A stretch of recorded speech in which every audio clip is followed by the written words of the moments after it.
जय हिंद दोस्तों, स्वागत है आप लोग का इस नए वीडियो में। हम लोग यहाँ पे जानने वाले हैं कि मध्य निषेध सिपाही भर्ती या फिर कक्षपाल के पदों पे जो भर्ती निकाली गई है उसके बारे में पूरा नोटिफिकेशन हम लोग इस वीडियो में देखने वाले हैं कि क्या एज रहने वाला है, क्या क्वालिफिकेशन क्या रहने वाला है, या फिर आप लोग यहाँ पे सिलेबस क्या, ये सभी के बारे में हम लोग इस वीडियो में देखने वाले हैं। अगर आप लोग भी मध्य निषेध सिपाही भर्ती, कक्षपाल या फिर चलन दस्ता सिपाही के पदों पे भरना चाहते हैं तो आप लोग इस नोटिफिकेशन को पूरा देखें और उसके बाद ही आप लोग फॉर्म को फिलअप करें ताकि आगे कोई भी गलती नहीं हो। तो चलिए दोस्तों, हम लोग इस नोटिफिकेशन को पूरा देखते हैं। और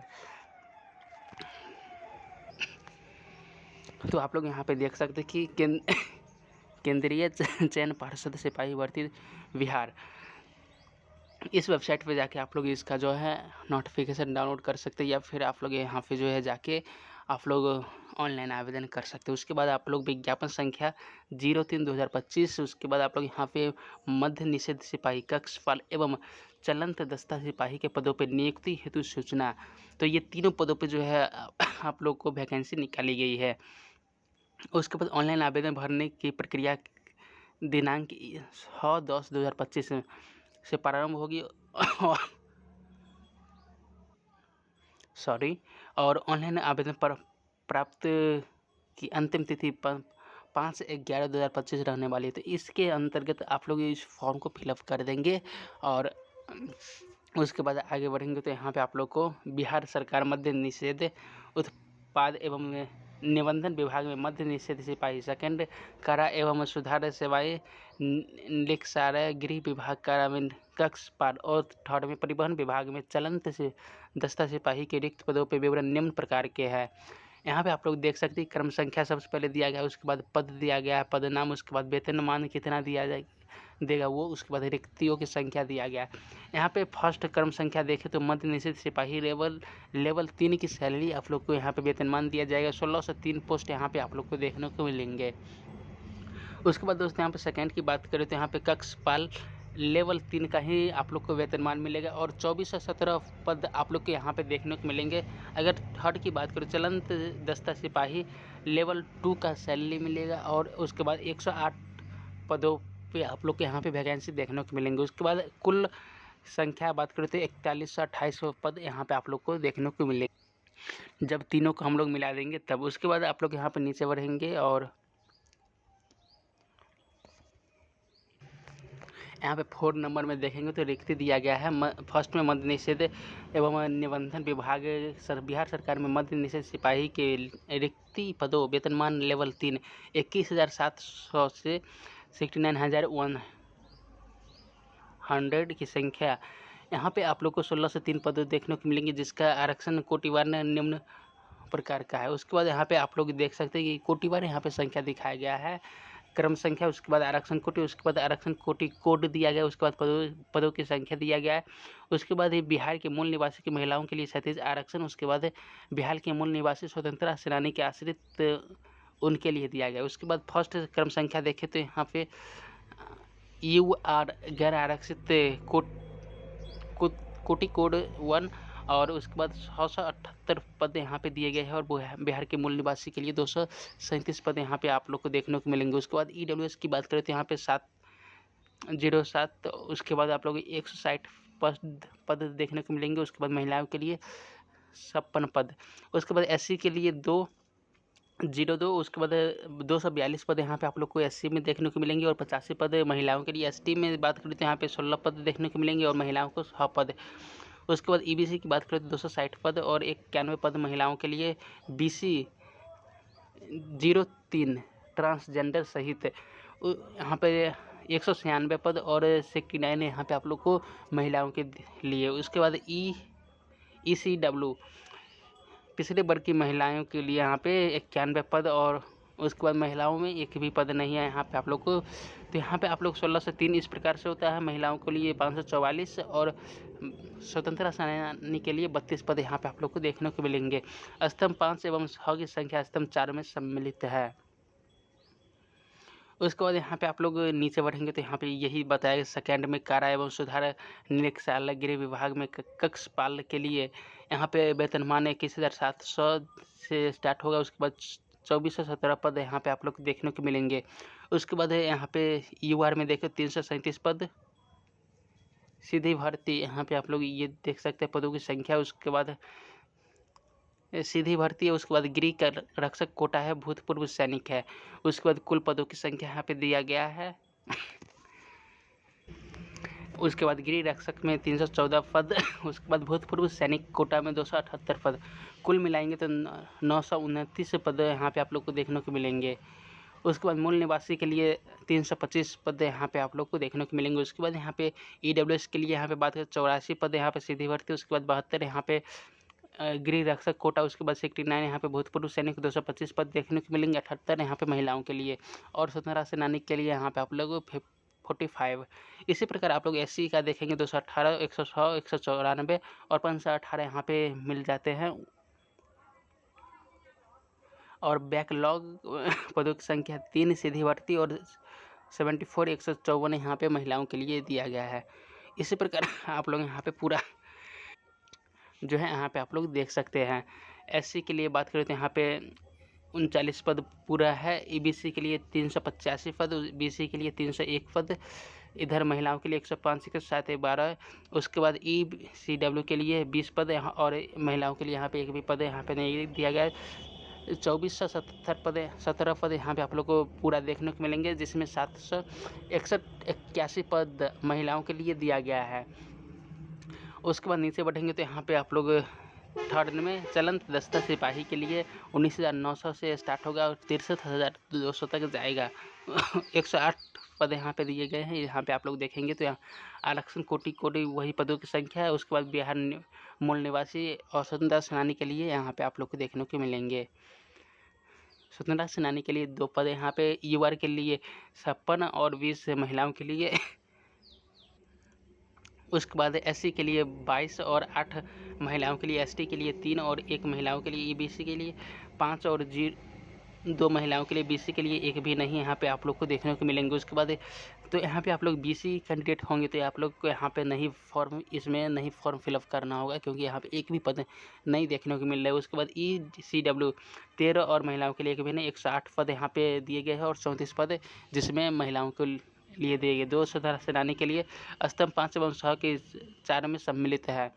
उसके बाद लिखित परीक्षा के पूर्व अधियाची प्राधिकारों से प्राप्त नई अधियोजनाओं को भी शामिल किया जाएगा तथा संशोधन होने पर पदों की संख्या बढ़ या घट सकती है। तो आप लोग यहाँ पे इसकी जो है पदों की संख्या ये बढ़ सकती है, ये यहाँ पे बताया गया। उसके बाद आप लोग यहाँ पे मध्य निषेध सिपाही कक्ष पर दस्ता सिपाही आवेदन है तो पात्रता, तो यहाँ पे आप लोग भारतीय नागरिक के होने चाहिए सबसे पहले। उसके बाद आप लोग यहाँ पे नीचे बढ़ेंगे तो शारीरिक मापदंड की बात करें तो यहाँ पे ये ऊंचाई, सीना माप या वजन होना चाहिए। तो यहाँ पे आप लोग गैर आरक्षित या पिछड़ा वर्ग के पुरुषों के अभ्यर्थियों के लिए 165 सेंटीमीटर ऊंचाई न्यूनतम ऊंचाई होना चाहिए। और उसके बाद आप लोग यहाँ पे 81 सेंटीमीटर सीना होना चाहिए बिना फुलाए और फुलाकर 86 सेंटीमीटर। उसके बाद यहाँ पे अत्यंत पिछड़ा वर्ग के पुरुष अभ्यर्थियों के लिए 160 सेंटीमीटर यहाँ पे ऊंचाई होना चाहिए न्यूनतम। उसके बाद 81 सेंटीमीटर सीना होना चाहिए बिना फुलाए और उसके बाद 86 सेंटीमीटर यहाँ पे न्यूनतम होना चाहिए। ध्यान रहे दोस्तों, आप लोग जब भी सीन न्यूनतम और फुलाकर यहाँ पे +5, तो यहाँ पे आप लोग 5 सेंटीमीटर का चेंज देखने को मिलना चाहिए। जब भी आप लोग सीना बिना फुलाए में और फुलाकर जब भी देखेंगे तो यहाँ पे 5 सेंटीमीटर का गैप होना चाहिए। उसके बाद अनुसूचित जाति एवं अनुसूचित जनजातियों के पुरुष अभ्यर्थियों के लिए 160 सेंटीमीटर, 79 सेंटीमीटर यहाँ पे न्यूनतम सीना बिना फुलाए हो और 84 सेंटीमीटर फुलाकर। उसके बाद सभी वर्गों की महिला अभ्यर्थियों के लिए 155 सेंटीमीटर यहाँ पे आप लोग को न्यूनतम ऊंचाई होना चाहिए। उसके बाद यहाँ पे सीना में कोई भी लागू नहीं है। उसके बाद दोस्तों यहाँ पे फुलाने के बाद सीना की मापी में कम से कम 5 सेंटीमीटर का अंतर होना चाहिए, अनिवार्य है। उसके बाद सभी वर्गों की महिलाओं के लिए न्यूनतम वजन 48 किलोग्राम होना आवश्यक है। तो यहाँ पे आप लोग वजन में भी ध्यान देंगे, क्योंकि बहुत सारे कैंडिडेट वजन में भी यहाँ पे डिसक्वालीफाई हो जाते हैं। तो आप लोग यहाँ पे महिलाओं के लिए यहाँ पे दिया गया है 48 किलोग्राम। उसके बाद नोट में यहाँ पे दिया गया ट्रांसजेंडर अभ्यर्थियों के लिए शारीरिक मापदंड महिला अभ्यर्थियों के समान ही होंगे। उसके बाद शैक्षणिक शैक्षणिक क्वालिफिकेशन की बात करें तो यहाँ पे आप लोग को 10+2 जो है उत्तीर्ण अथवा बिहार राज्य सरकार के मदरसा बोर्ड द्वारा निर्गत मौलवी प्रमाण पत्र अथवा बिहार सरकार के संस्कृत बोर्ड द्वारा निर्गत शास्त्री अथवा आचार्य प्रमाण पत्र राज्य सरकार द्वारा मान्य पत्र प्राप्त समकक्ष शैक्षणिक अर्हता होना चाहिए। मतलब 10+2 अभी आप लोग पास आउट है तो आप लोग इस फॉर्म को फिलअप कर सकते हो। उसके बाद आप लोग कक्षपाल के लिए भी 10+2 ही उसके समकक्ष कोई भी होगा तो हो सकता है। उसके बाद मध्य निषेध सिपाही के उम्र सीमा की बात करें तो यहाँ पे आप लोग को जो है इसका उम्र सीमा न्यूनतम उम्र सीमा 18 वर्ष रखा गया है और ये मैट्रिक के प्रमाण पत्र के अनुसार ही होना चाहिए।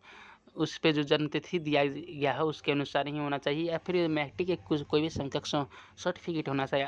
और यहाँ पे गैर आरक्षित कोटि के लिए 18 वर्ष और अधिकतम 25 वर्ष। तो यहाँ पे सभी वर्ग के कोटि के लिए यहाँ पे 18 वर्ष ही न्यूनतम उम्र यहाँ पे दिए गए हैं।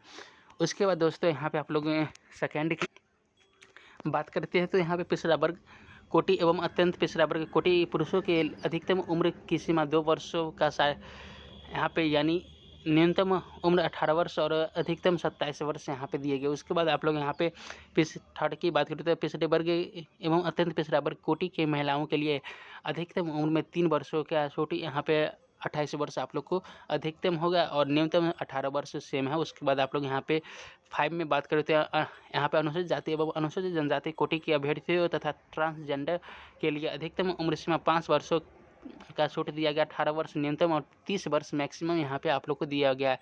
कक्षपाल के लिए यहाँ पे मैट्रिक के समकक्ष ही जन्म तिथि माना जाएगा। कक्षपाल सीधी भर्ती अभ्यर्थियों के लिए उम्र सीमा यहाँ पे आप लोग देख सकते हैं। गैर आरक्षित पुरुषों के लिए 18 वर्ष और न्यूनतम और अधिकतम 23 वर्ष।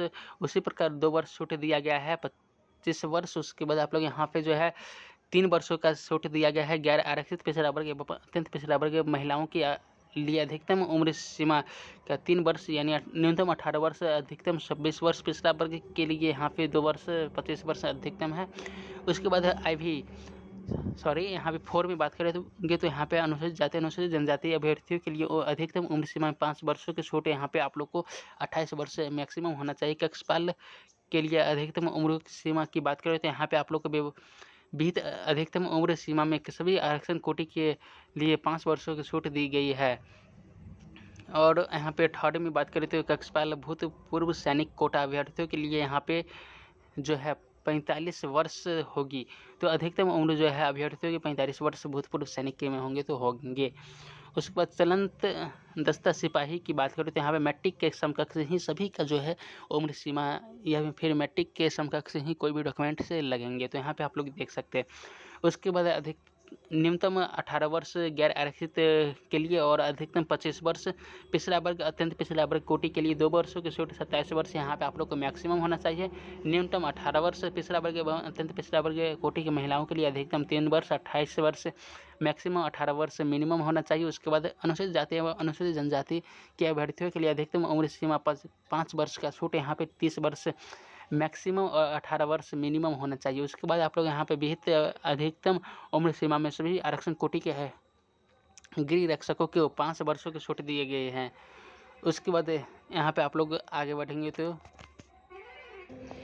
उसके बाद यहाँ पे आरक्षण की बात करें तो यहाँ पे आप लोग आरक्षण का लाभ राज्य के सरकार के प्रचलित आरक्षण नियमों के अनुसार राज्य सरकार के सक्षम स्तर से निर्गत प्रमाण पत्र के आधार पर ही देगा। मतलब यहाँ पे प्रमाण पत्र जो है वो इसी के आधार पर होगा। उसके बाद आवेदन पत्र में आरक्षण का दावा नहीं करने पर आरक्षण का लाभ नहीं मिलेगा। तो यहाँ पे आप लोग को दावा करना होगा। उसके बाद जाति के आधार पर आरक्षण के लिए बिहार के मूल निवासी अभ्यर्थियों को ही देना होगा और ये आवेदन में दिया गया अस्थायी पता ही आरक्षण के प्रयोज्य के लिए अस्थायी निवास अनुमान्य होगा। आरक्षण के लिए अभ्यर्थियों को अस्थायी निवास प्रमाण पत्र प्रस्तुत करना अनिवार्य होगा। तो यहाँ पे अस्थायी निवास प्रमाण पत्र डोमिसाइल प्रमाण पत्र आप लोग बनवा लेंगे। और उसके बाद आप लोग यहाँ पे जो है आरक्षण का दावा करेंगे तो डोमिसाइल प्रमाण पत्र, निवास प्रमाण पत्र आप लोग के पास होना चाहिए। उसके बाद ही आप लोग जो है आरक्षण का दावा कर पाएंगे और जाति प्रमाण पत्र भी बनवा लेंगे आप लोग। तो वो आगे हम लोग बात करेंगे। तो चलिए दोस्तों हम लोग आगे बढ़ते हैं। तो यहाँ पे आप लोग देख सकते हैं कि 7 में यहाँ पे अनुसूचित जाति SC और ST के लिए आरक्षण को अभ्यर्थियों को विहित प्रमाण पत्र, जाति प्रमाण पत्र एवं अस्थायी निवास, मूल निवास, डोमिसाइल प्रमाण पत्र प्रस्तुत करना होगा। उसके बाद 8 में यहाँ पे BC और EBC आरक्षण कोटि के लिए जाति प्रमाण पत्र एवं अस्थायी निवास प्रमाण पत्र के साथ NCA प्रमाण पत्र होते हैं। यहाँ पे आप लोग को NCA सर्टिफिकेट भी लगेगा। तो यहाँ पे आप लोग को NCA सर्टिफिकेट बनवा लेना है। ये जातीय प्रमाण पत्र से अलग होता है, ये स्टेट लेवल पे बनाया जाता है। तो आप लोग ये सभी बनवाने के लिए हम लोग इस वीडियो के डिस्क्रिप्शन में इसका जो है लिंक दे देंगे। आप लोग लिंक पे क्लिक करके डायरेक्ट उस वीडियो में जाके देख सकते हैं कि कैसे हम लोग NCA सर्टिफिकेट बनवाएंगे या फिर जाति डोमिसाइल कैसे बनवाएंगे। ये सभी के बारे में आप लोग जाके देख सकते हैं। डोमिसाइल को ही निवास प्रमाण पत्र कहते हैं, तो आप लोग निवास प्रमाण पत्र भी बनवा लेंगे। तो यहाँ पे आप लोग उस वीडियो में जाके देख सकते हैं कि 1 से 2 दिन में कैसे बनाया जाता है, 24 घंटे के अंदर कैसे बनाया जाता है, सभी कुछ के बारे में बताया गया है। और किस प्रकार से आप लोग उसमें डॉक्यूमेंट्स अपलोड करेंगे या फिर फॉर्म फिलअप करेंगे ताकि आप लोग को कभी भी रिजेक्ट का सामना नहीं करना पड़े। और यहाँ पे आप लोग को अंचल स्तर से आप लोग का बना होना चाहिए और राजस्व अधिकारी पदाधिकारी द्वारा निर्गत क्रिमिनल प्रमाण पत्र अपने अस्थायी आवास के अंचल स्तर से विगत 1 वर्ष से पूर्व का क्रिमिनल रहित प्रमाण पत्र सामान्य प्रशासन विभाग बिहार सरकार के जो है यहाँ पे आप लोग का जो है 1 साल से पुराना नहीं होना चाहिए। यहाँ पे जो भी बनाएंगे निवास, डोमिसाइल या फिर आप लोग जाति या फिर NCL, तो ये सभी आप लोग का 1 वर्ष से पुराना नहीं होना चाहिए। ये यहाँ पे देख सकते। आरक्षण का दावा करने वाली विवाहित महिलाओं को जाति एवं कृमि रहित प्रमाण पत्र उनके पिता के नाम एवं पता से निर्गत होना चाहिए, न कि उनके पति के नाम से। तो यहाँ पे आप लोगों को जो है जो विवाहित महिला है उनके पिता के अनुसार ही पूरा डॉक्यूमेंट्स यहाँ पे बनेंगे, उनके पिता के नाम से और उनके पिता के एड्रेस से ही बना होना चाहिए, ना कि उनके पति के अनुसार। तो ये सभी के बारे में हम लोग एक डिटेल वीडियो बनाए हुए हैं इस यूट्यूब पे, यहाँ पे आप लोग जाके देख सकते हैं। हम लोग इसका लिंक डिस्क्रिप्शन में दे देंगे या फिर आप लोग यहाँ पे जो है चैनल पर जाके आप लोग RTPS में सेक्शन में प्ले लिस्ट में जाके आप लोग ये पूरा वीडियो देख सकते हैं। उसके बाद दोस्तों यहाँ पे आप लोग आगे बढ़ेंगे तो और जो है विवाहित महिलाओं के लिए जो है पक्ष में आय एवं परिसंपत्ति प्रमाण पत्र अभ्यर्थी के पति के साथ रहने की स्थिति में उनके पति के स्थायी निवास अंचल से होना चाहिए। तो यहाँ पे आप लोग का जो है विवाहित महिलाओं के लिए आय प्रमाण पत्र उनके पति के अंचल स्तर से निर्गत होना चाहिए, जहाँ से वो अपने पति का अंचल स्तर होगा वहाँ से आप लोग का जो है निर्गत होना चाहिए विवाहित महिलाओं का आय प्रमाण पत्र। परंतु इस विवाहित महिला का अपने पिता के अस्थायी निवास के आधार पर निर्गत आवास प्रमाण पत्र प्रस्तुत करना होगा। तो यहाँ पे जो है आय प्रमाण पत्र उनके पति के अंचल स्तर से पास आउट होना चाहिए और विवाहित महिला का जो है निवास प्रमाण पत्र उनके पिता के जो है आवास से उनके पिता के अंचल स्तर से होना चाहिए, जिससे स्पष्ट हो जाए कि विवाहित महिला बिहार राज्य के मूल निवासी है। आय एवं परिसंपत्ति संबंधी प्रमाण पत्र निर्गत किए जाने की तिथि से 1 वर्ष के लिए वैध माना जाएगा। तो यहाँ पे 1 वर्ष से पुराना जो है नहीं होना चाहिए। और यहाँ पे ऑनलाइन भरते समय उनके पास आरक्षण कोटि के अनुरूप सक्षम पदाधिकारी से निर्गत प्रमाण पत्र जो है उपलब्ध होना अनिवार्य है। तो यहाँ पे आप लोग जब भी ऑनलाइन आवेदन करेंगे तो आप लोग के पास सभी डॉक्यूमेंट्स होना अनिवार्य है, नहीं तो आप लोग अभी तो फॉर्म भर सकें लेकिन डॉक्यूमेंट वेरिफिकेशन DV में आप लोग डिसक्वालीफाई कर दिए जाएंगे। तो आप लोग के पास जब भी ऑनलाइन आवेदन करेंगे उस डेट तक आप लोग का जो है प्रमाण पत्र निर्गत होना अनिवार्य है। उसके बाद दोस्तों यहाँ पे आप लोग ये सभी आरक्षण कोटि, उसके बाद आरक्षण को यहाँ पे ऑनलाइन आवेदन में आरक्षण कोटि और कोटि कोड यहाँ पे आप लोग देख सकते हैं कि किसके लिए क्या दिया गया है। उसके बाद आप लोग यहाँ पे नीचे बढ़ेंगे। सभी वांछित प्रमाण पत्र परीक्षा के ऑनलाइन आवेदन भरने की अंतिम तिथि संशोधन किए जाने की स्थिति में उसकी अंतिम तिथि, तो यहाँ पे आप लोग अभी जो है 5/11/2025 लास्ट डेट है, तो इससे पहले आप लोग का जो है प्रमाण पत्र बना होना चाहिए। अगर इससे के डेट में संशोधन किया जाता है, डेट को आगे बढ़ाया जाता है, एग्जाम्पल में मान लेते हैं इसको 10 दिन बढ़ा दिया गया 15/11/2025, तो आप लोग को यहाँ पे जो है 15 तक आप लोग का जो है पूरा डॉक्यूमेंट से बना होना चाहिए, आप लोग के पास होना चाहिए। तो इस प्रकार से आप लोग अंतिम तिथि तक होना आप लोग के पास डॉक्यूमेंट अनिवार्य है। उसके बाद अगर हम लोग आवेदन पदों में विकल्प की प्राथमिकता देखें तो यहाँ पे आप लोग सभी अभ्यर्थी मद्य निषेध कक्षपाल या चलंत दस्ता सिपाही के अपनी प्राथमिकता के साथ आवेदन कर सकते हैं।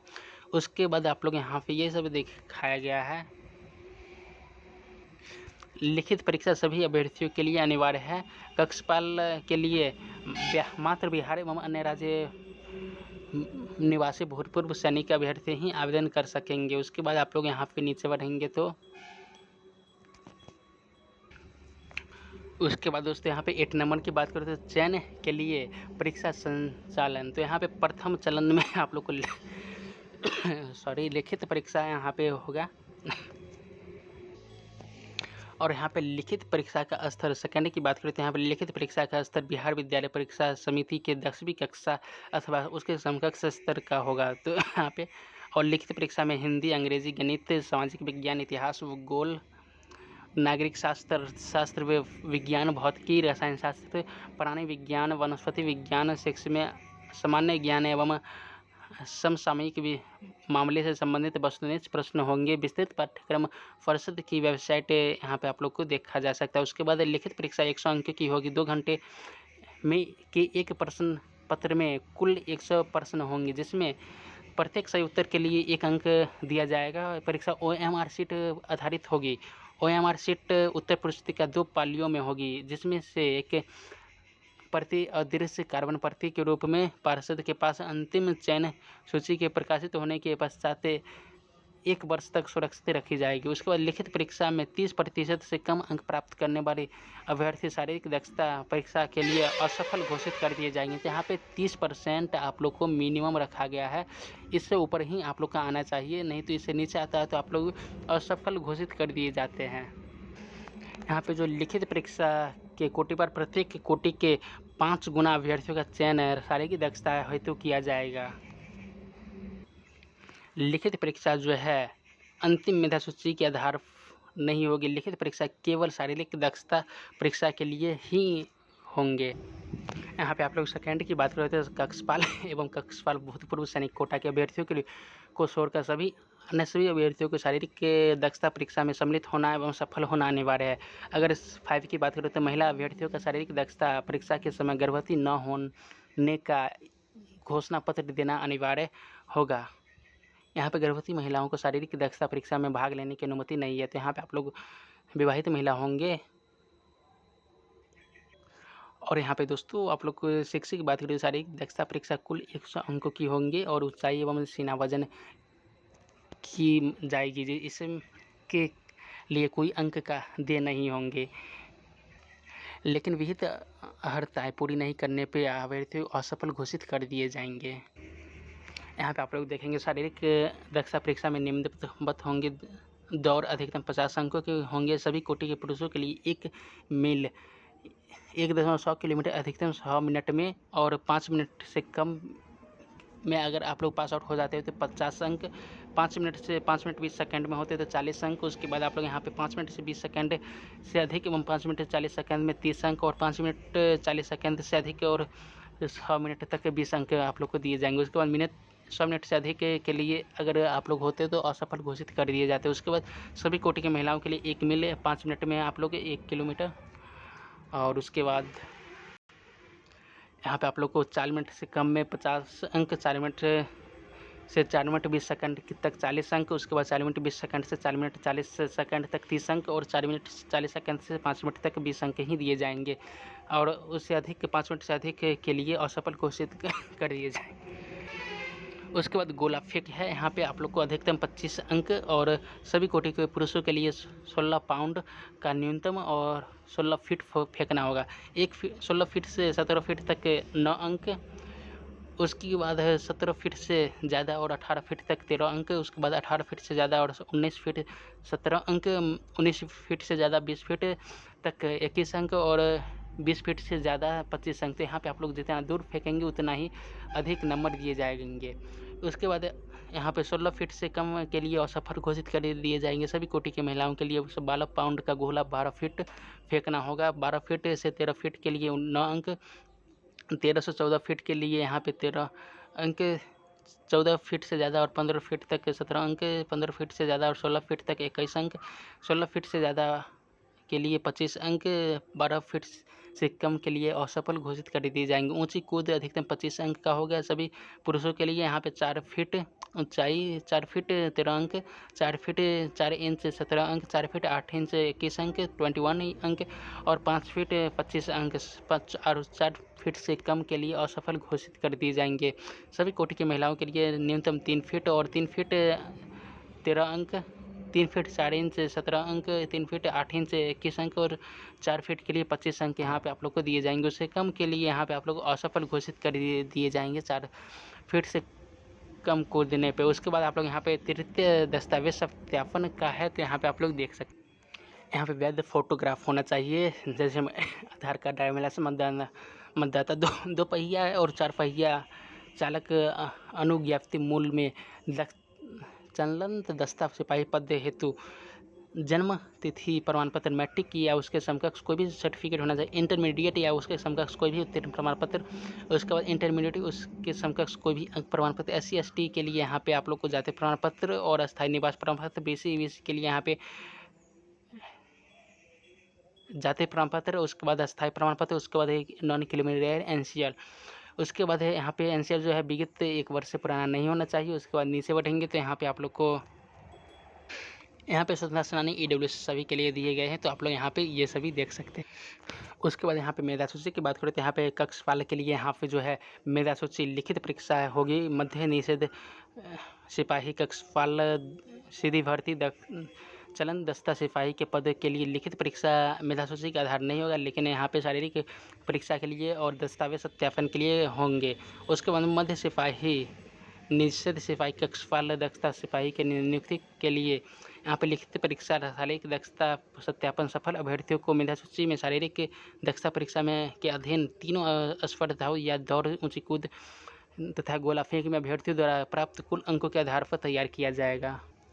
आवेदन शुल्क की बात करें तो 100 रुपया सभी कोटि के लिए है। कट ऑफ तिथियाँ बात करें तो यहाँ पे उम्र के लिए यहाँ पे 1/8/2025 के अनुसार आप लोग का जो है काउंट किया जाएगा। सभी के लिए सेम है। न्यूनतम उम्र के लिए यहाँ पे आप लोग अब नीचे यही बताया है डॉक्यूमेंट कब तक आप लोग का वैलिड रहेगा, तो 5/11/2025 तक ही आप लोग का जो है ये होगा। ये हम लोग ऊपर बात कर चुके हैं कि अगर डेट ऑफ बर्थ है तो वो आप लोग देख सकते हैं। ऑनलाइन आवेदन भरने के प्रारंभ 6/10/2025 और अंतिम 5/11/2025 रहने वाला है। प्रमाण पत्रों में मिलाने के समय इनमें कोई भिन्नता पाई जाती है तो अभ्यर्थियों की उम्मीदवारी रद्द कर दी जाएगी। तो हम लोग जब भी ऑनलाइन आवेदन स्टार्ट होते हैं तो इस चैनल पे एक वीडियो लेके आएंगे, वहाँ पे एक लाइव फॉर्म फिलअप करके बताएंगे कैसे आप लोग फॉर्म को फिलअप करेंगे। इसलिए आप लोग इस चैनल को जरूर सब्सक्राइब करके रखें और बेल आइकन को जरूर प्रेस करके रखें, ताकि जब भी हम लोग कोई भी वीडियो लेके आएँ तो सबसे पहले आप लोग तक पहुँचे। और एक बार वीडियो को देख के उसके बाद ही आप लोग फॉर्म को फिलअप करेंगे, क्योंकि कुछ भी गलती होता है तो यहाँ पर आप लोग को उम्मीदवारी रद्द कर दी जाएगी। तो आप लोग यहाँ पे वीडियो देख लें, उसके बाद ही फॉर्म को फिलअप करें। तो दोस्तों हम लोग ने यहाँ पे डिटेल वीडियो में बात किया है सभी छोटी छोटी चीज़ों के बारे में। अगर आप लोग को यहाँ पे कुछ भी समझने में प्रॉब्लम आ रही है तो आप लोग कमेंट बॉक्स में अपना सवाल जरूर पूछ सकते हैं और हम लोग उसका जवाब जरूर देंगे। आप लोग इस PDF को एक बार ज़रूर देख लें ताकि कोई भी आप लोग को प्रॉब्लम नहीं हो। और हम लोग यहाँ पे छोटी छोटी बातों पर बात किए हैं, तो आप लोग को कोई भी प्रॉब्लम नहीं होना चाहिए। मिलते हैं किसी अगले वीडियो में इसी तरह की वीडियो के साथ, तब तक के लिए जय हिंद, धन्यवाद।